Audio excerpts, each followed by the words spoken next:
Olá pessoal, boa tarde. Na qualidade de advogado militante há 20 anos na área trabalhista e diante dos inúmeros contatos que eu tenho recebido aqui, questionamentos, tanto de empresas quanto de empregados a respeito das novas regras impostas, trazidas pelo governo aí por conta dessa pandemia do coronavírus, preferi fazer esse vídeo para tentar trazer alguns rápidos esclarecimentos a todos, para que fique mais fácil o gerenciamento dessa situação.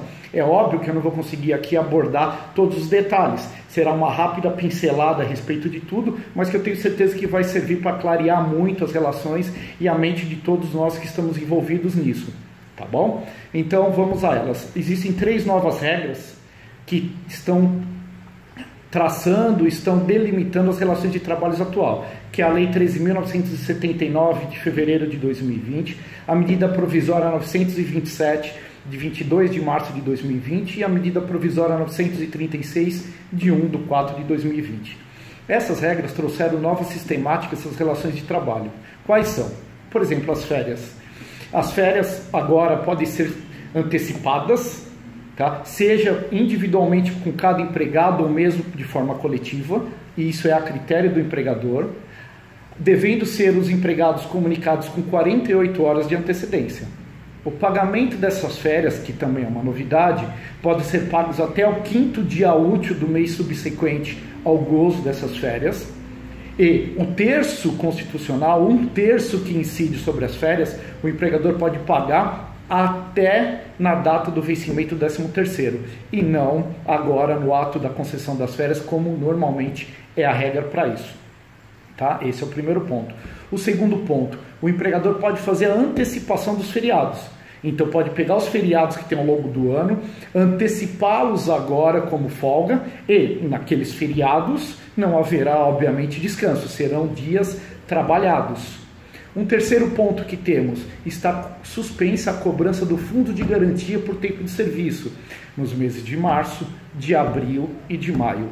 O governo facultou que esses meses sejam pagos posteriormente, a partir de julho, de forma parcelada. Então o empregador não vai ter que recolher agora o FGTS de março no mês de abril, o de abril no mês de maio, o de maio no mês de junho. Isso será feito posteriormente. Um quarto ponto, pode fazer um teletrabalho, como pode-se fazer também um banco de horas. O empregador pode optar que o empregado trabalhe da casa dele, o tão conhecido home office, cumprindo a mesma jornada de trabalho como se na empresa estivesse. Ou fazer um banco de horas. O empregado trabalha com uma redução de carga horária e isso é feito uma compensação futura. O ideal, sugiro eu, que seja feito isso num prazo máximo de 6 meses, porque até 6 meses comporta acordo individual. Acima disso, nós devemos observar e seguir outras regras.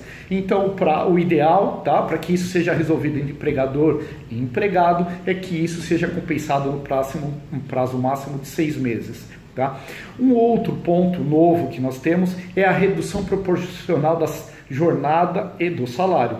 Então aqueles empregados que estão trabalhando home office, tá, ou mesmo alocados num local de trabalho, mantendo sua atividade no local do empregador, eles poderão ter sua jornada de trabalho reduzida e proporcionalmente também reduzido o seu salário, pelo prazo de 60 dias. 2 regras específicas para isso.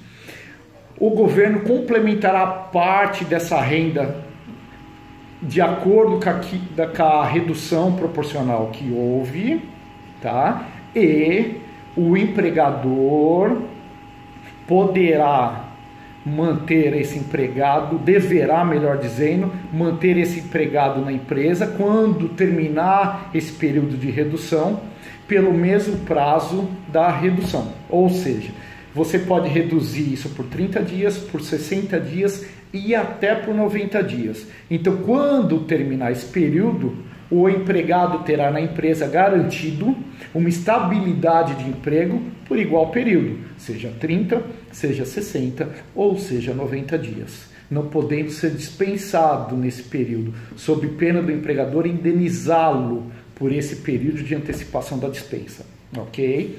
Mais um ponto.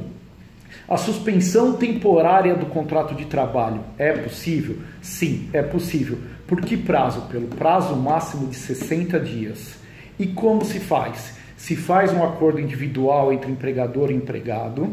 Esse acordo é comunicado pelo empregador ao Ministério do Trabalho e nesse período de suspensão de 30 ou 60 dias, o governo pagará ao empregado o seguro-desemprego. Então, o governo pagará o empregado o seguro-desemprego nesse período, onde o empregado receberá do governo esse seguro-desemprego e também terá, ao término desse período de suspensão, igual período garantido de estabilidade. Se o contrato de trabalho foi suspenso por 30 dias, terá uma garantia de estabilidade de 30 dias quando terminar a suspensão. Se foi suspenso por 60 dias, igual regra se aplica ao término da suspensão. Tudo bem? Um último ponto aí que me parece um ponto muito questionável, mas que é trazido pela medida provisória, sobretudo pela medida provisória 927, é com relação à rescisão do contrato de trabalho por motivo de força maior.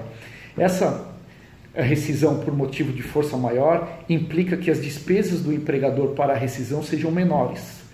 Tá? Então, essa medida provisória traz que a pandemia do coronavírus e tudo o que envolve é um motivo de força maior para a rescisão do contrato de trabalho. Nesse caso, o empregador paga verbas rescisórias em valor menor. Por exemplo, a multa de 40% sobre o fundo de garantia, que é decorrente da dispensa imotivada, passa a ser só de 20%. Ah, mas eu posso ser dispensado no período dessa pandemia? Pode sim. E eu tenho direito de receber tudo que eu tenho? Sim. Se você for dispensado, você tem o direito de receber. No prazo de 10 dias da sua dispensa, se o aviso prévio for indenizado, ou se o aviso prévio for trabalhado, no prazo de 10 dias ao término do aviso prévio. O empregador tem a obrigação de me pagar tudo que eu tenho direito? Sim, ele tem a obrigação de pagar tudo que você tem direito, mesmo nessa situação da pandemia toda, de suspensão de contrato de trabalho, de atividades e assim sucessivamente. É óbvio que, como eu falei há pouco, se aplicar a regra da força maior para a rescisão do contrato de trabalho, esse pagamento dos direitos trabalhistas serão feitos de forma reduzida. Ok? Espero aqui estar contribuindo um pouco com o esclarecimento de todos e estou à disposição para qualquer outra dúvida que vocês tenham. Uma boa tarde.